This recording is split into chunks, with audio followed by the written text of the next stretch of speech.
the ISX or QSX, the rocker lever pin and roller.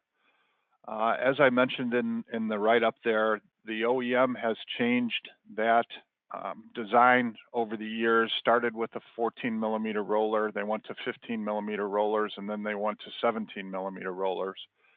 So recently they've developed a steel axle pin, and you can see a picture of that pin there. The easiest way to tell a steel axle is it's hollow. So the earlier ones are brass or bronze alloy. The later ones have a steel axle.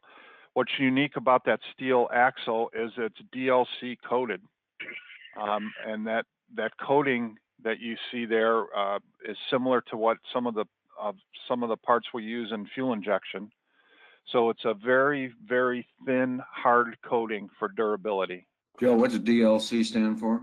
Diamond-like carbon. This particular series of arms, 405, 9353, and there's 6 different arms for these, have already updated to 547 part numbers. So Cummins continues to, let's just say, make improvements to the top end of this engine.